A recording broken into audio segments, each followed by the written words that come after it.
Hello guys, I'm Mary. My husband Aidan and I were in a very happy marriage right until the day God took him away from me. He was my lifeline and my greatest support. Aidan was a husband like no other. So his unexpected death really crushed me and our daughter Sylvia. He was a doting father and together we had the perfect family. Aidan passed away after my daughter had just graduated college. Aidan was very proud of Sylvia's achievements, even when his own family dismissed them. You see, Aidan's brother Dale is actually a misogynistic man. Ever since Sylvia was little, he often made fun of us for having a daughter.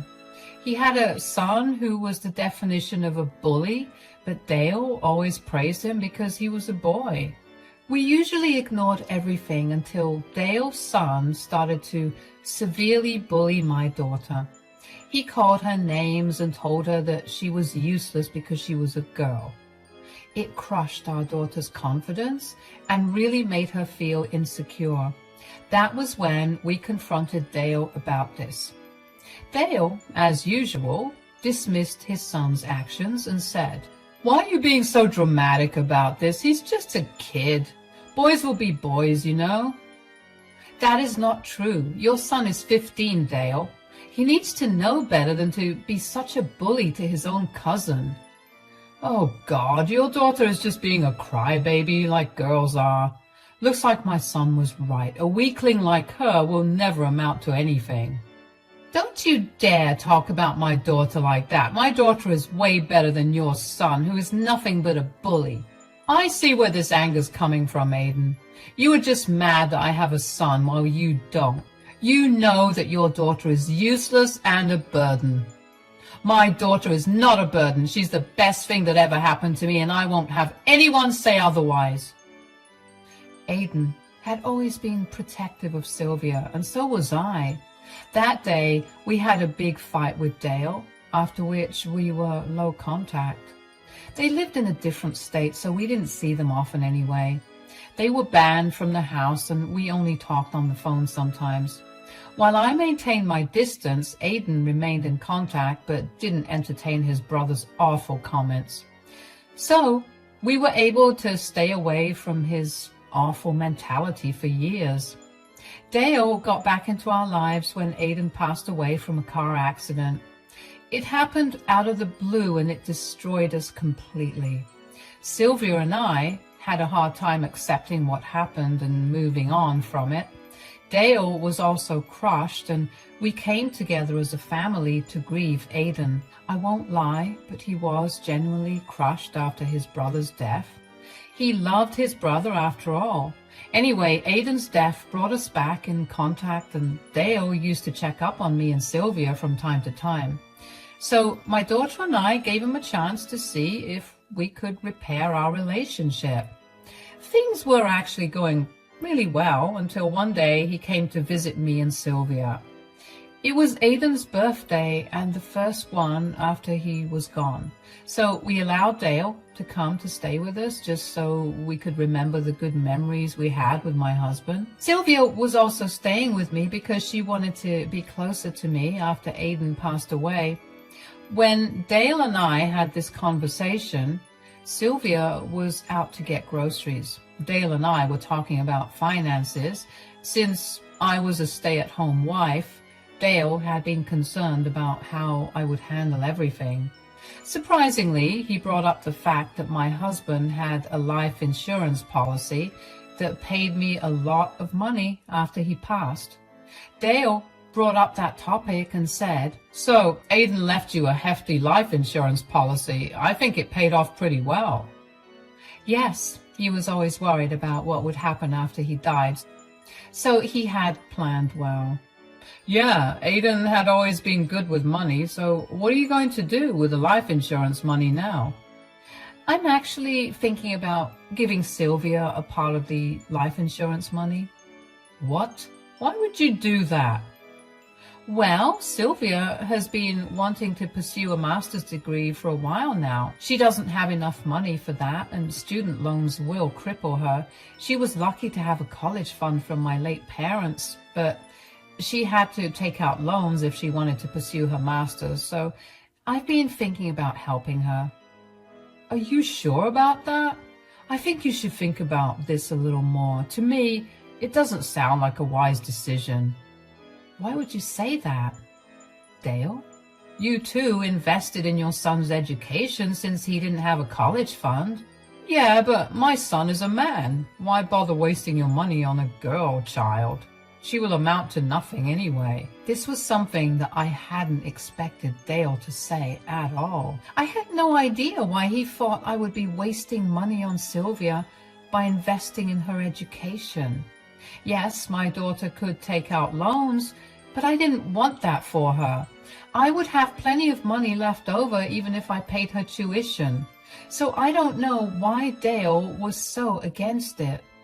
What really caught my attention was how Dale hinted that his disapproval of my decision lies in the fact that I was investing in a girl's education and not a boy's. It was simply too bizarre for me to accept. I said, "What are you trying to say, Dale?" "What I mean is that you should use your late husband's money on something that will actually benefit you. Giving your daughter money for education is just useless." How is it useless? I don't know why you're saying this. My daughter is pretty smart, and I'm sure she will do very well in her master's. Women like you will never understand the importance of managing money. This is exactly why you should listen to me and put that money into investments. You will have a good life living off of those investments. I can always try to find some work. I don't need to live a life of luxury anyway. This is about my daughter, Dale. It's about her dreams. She won't be able to pursue a master's degree if I don't help her. What on earth will she do with a master's degree anyway? She's a girl, and girls cannot make it big in this world. Look at her sitting around even with a bachelor's degree. I was pretty offended on my daughter's behalf. She didn't deserve to be criticized like that. Just because I didn't broadcast her successful career to the world, Dale thought that Sylvia was unemployed and not getting good job offers. That was ridiculous because I knew what my daughter was capable of. She wasn't taking those jobs for now because she really wanted to get a master's degree, and I was going to support her. But first I needed to destroy some false notions that Dale had about Sylvia. So I said, "My daughter isn't sitting around, Dale. She just wants to learn more." "Oh, please, Mary, don't tell me that crap story. I know that Sylvia will never have a job like my son. Girls don't have any place in high-paying jobs anyway." That is a very misogynistic thing to say, Dale. Why would you insult your own niece like that? I'm just saying things as they are, Mary. If you really want to prove yourself to be smart, you should take that money and invest it somewhere else. As for Sylvia, just ask her to trap some rich man and marry him. That's the best she can do to get to my son's level. At that point, I was extremely angry and offended by Dale's words. I wanted to defend my daughter and my gender, but didn't do that. I knew that Dale wasn't someone who would listen to me explain things to him rationally. He was truly a very small-minded man who thought women were only good for getting married and having kids. The comments he made about my daughter were just vile.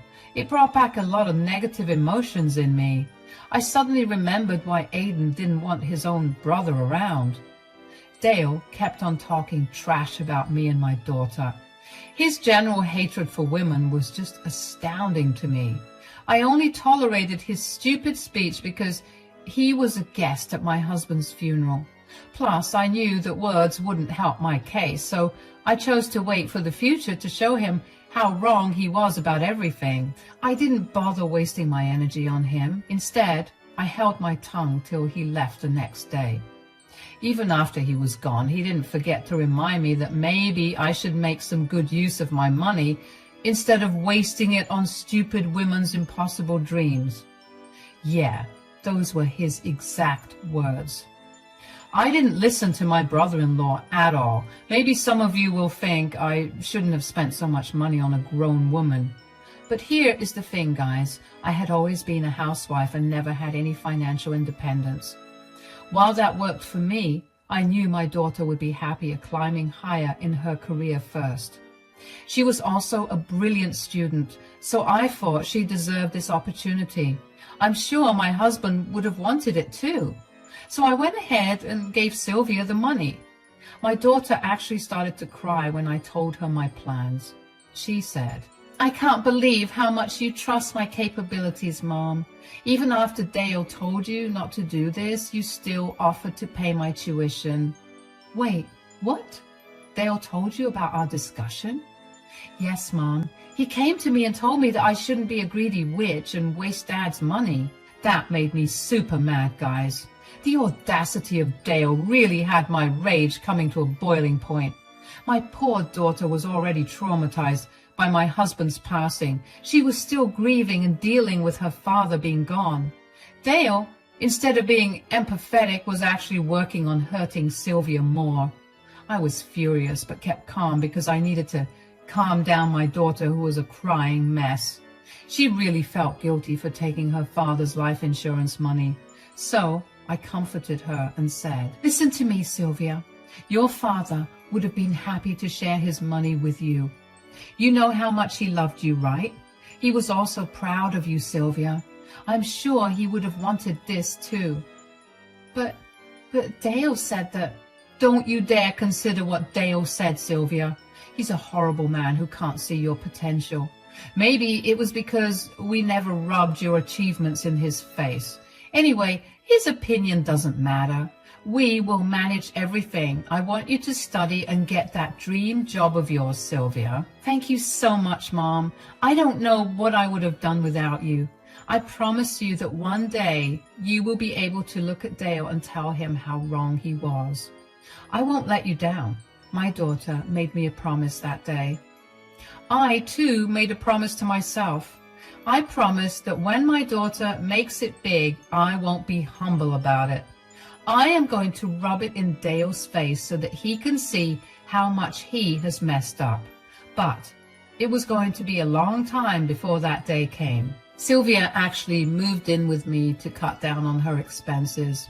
Both of us had to get jobs to run the household. I hadn't worked a single day in my life after getting married, so it was a little difficult to get back into the workforce.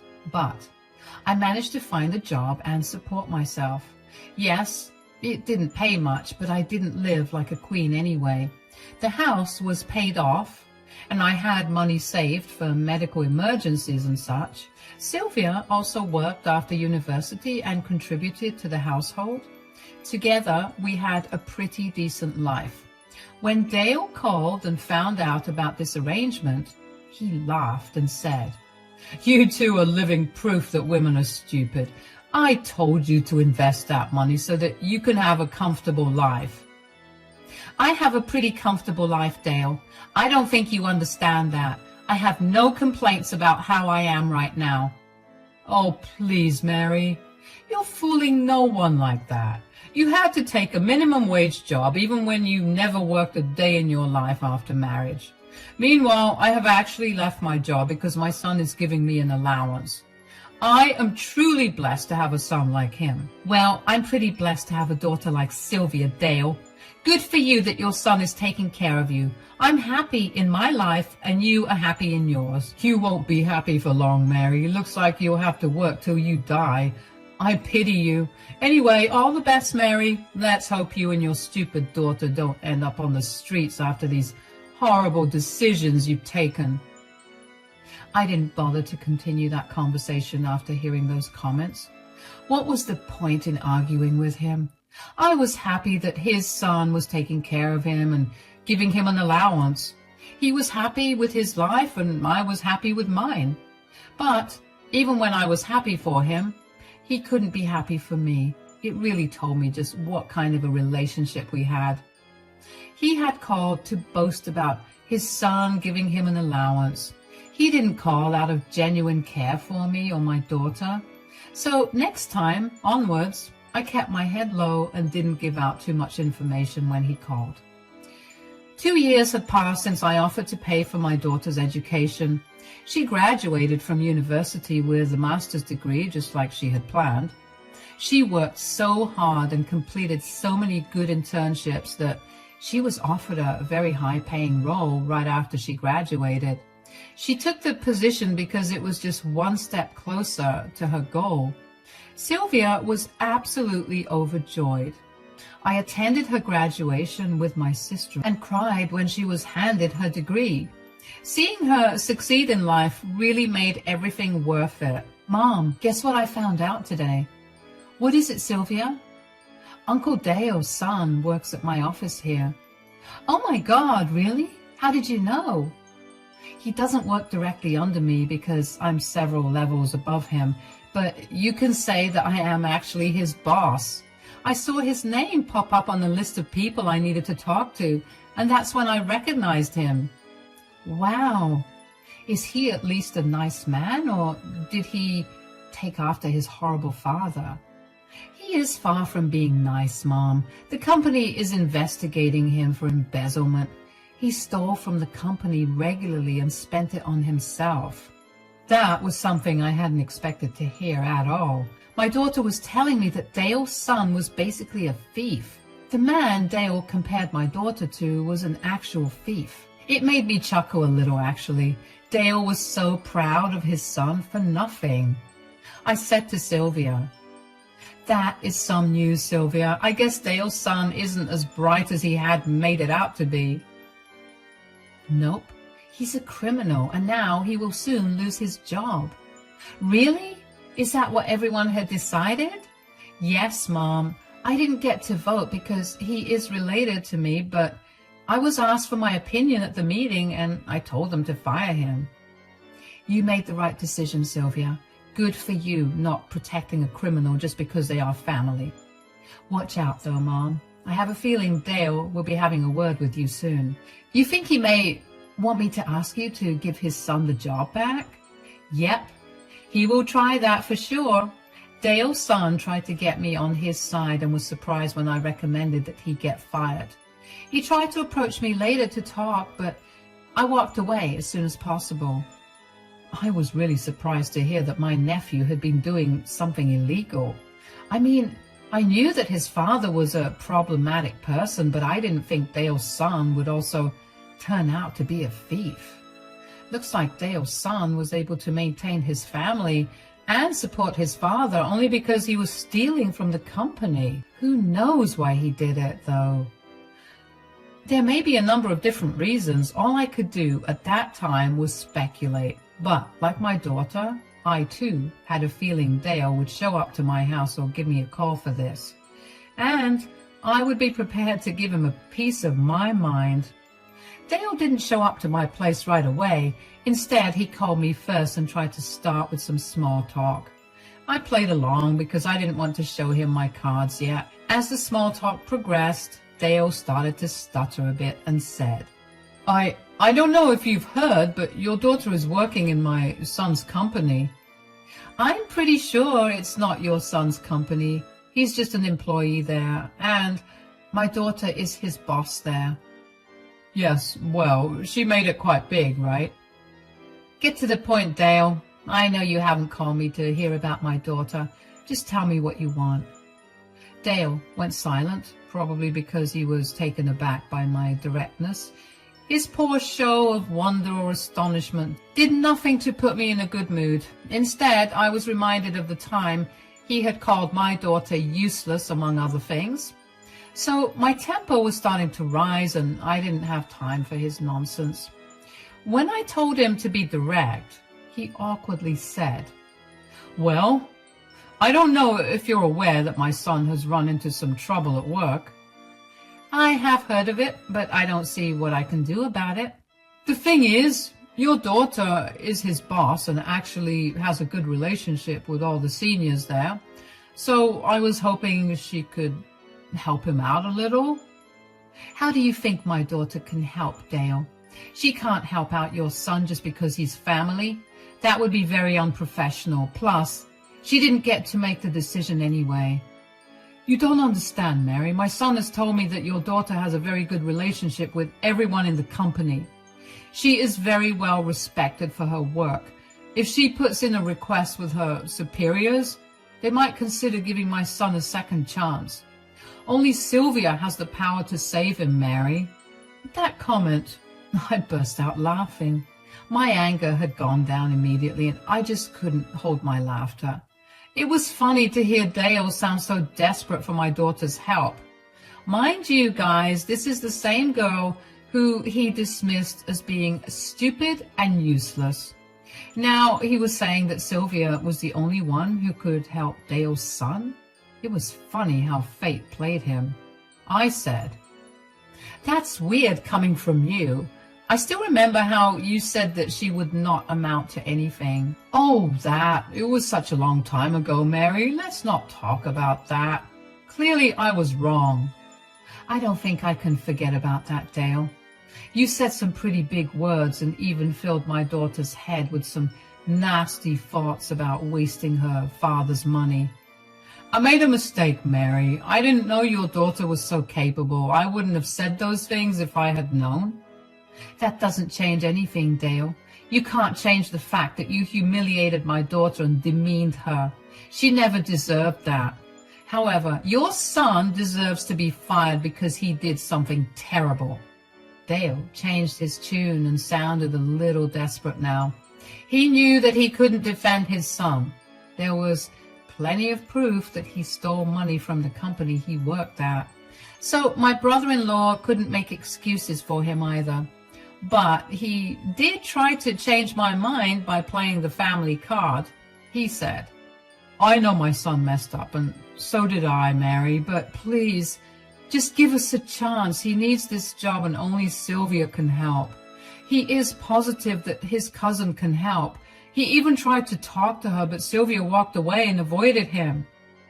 Can you please talk to her, Mary?" "I don't think so, Dale. I wholeheartedly support my daughter in what she did. She has no obligation to help a criminal like your son. My daughter is actually a professional and won't jeopardize her reputation by speaking in favor of someone like your son." "This is a horrible thing to say, Mary. We are family, and your daughter is being a little witch to her cousin. You need to set her straight and teach her some family values. She should always help out her family." "Stop right there, Dale. You have no shame in insulting my daughter again. I don't care what you think, but you are not family. Someone like you will never be called our family again. I won't tell my daughter to help you and your son because none of you deserve it." I said that and hung up on Dale before he could sprout some more nonsense about family values and such. His entitled attitude made me angry again. Despite everything that happened, he still tried to criticize my daughter. He had absolutely no shame and deserved whatever was coming to him and his family. Dale's son also bullied my daughter a lot when they were younger, and that's why we stopped contact with them anyway. So I can't say Dale's son is a good man either. Besides, justice must be served, and the boy absolutely needed to be fired. Dale kept trying to reach me over the phone and even texted me from time to time. He was trying to make me feel guilty for not helping his son. He also said some crap about how family helps family and other things. It was infuriating and entertaining at the same time. Who would have known that Dale would be desperate for me and my daughter's help? I did know that my daughter would become successful and show Dale that women can excel in their careers as well. But karma came back very hard for my brother-in-law. He was in big trouble and actually ended up flying to my city to see me. A week after our phone call, Dale showed up on my doorstep looking haggard and weary. I let him in because I wasn't going to shut the door in his face. I'm not that kind of person, so I let him come inside my home. He looked really nervous and kept fidgeting. When I asked him what the matter was, he said, "You know what the matter is, Mary. My son is about to be fired. Things are really tense at home. Ah, yes, I remember that, Dale. Your son really shouldn't have stolen from the company. What can I say, Mary? He knows he messed up. He's really sorry about it. I guess being sorry won't help him now. No, being sorry won't help. He tried his best to make his bosses understand, but they're not listening to him. Sylvia is our only hope. Please tell your daughter to give my son his job back. Only Sylvia's word will save him now. I am pretty sure you said that my daughter is useless and won't amount to anything. Look what happened now, Dale. You are here begging for your son's fate, which lies in my daughter's decision. Well, let me tell you one final time now, Dale. My daughter will not help your son.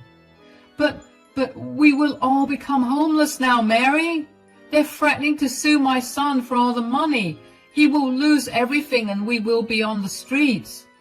That's too bad, Dale. Looks like your investments in your son didn't pay off. And now you're just suffering those consequences. We are done here, Dale. What happened to you and your family is karma. You deserve this for being such a horrible man and instigating your son against my daughter. Now you will find for yourself and no one will help you. Those were the words I said before throwing Dale out. He cried and begged me to talk to Sylvia. Dale had tried to reach her, but he had been blocked on her phone. So he came to me to try and save his family. His stupid decision to quit his job and rely on his son was costing him now. He was right in assuming that he would be brought to the streets. That's actually what ended up happening. Dale's son was kicked out of his job. The company also ended up suing him, so now he is under a lot of debt. He quickly abandoned Dale and his wife because he simply couldn't shoulder their responsibility anymore. So Dale was thrown out of their rented home because his son had stopped paying his rent. Dale actually didn't have much money for housing because he helped his son buy a house. Well, it looks like that was a waste because his son is selling the house to pay off his debts. So Dale is now left with no money, and his investment in his son ended up flopping big time. I am actually living a much better life than before. My daughter had returned all the money I had spent on her education so far. Sylvia and her husband are also trying to make me quit my job. They started a retirement fund for me and said that I needed to sit back and relax once the fund was full. I am truly blessed to have such a daughter in my life. I'm sure my husband is proud of Sylvia and happy that I helped our daughter even when everyone around me was discouraging me. I didn't listen to them because I had faith in my daughter and wanted to support her as long as I could. Today, I am proud to say that my daughter has shown my stupid brother-in-law how wrong he had been about her.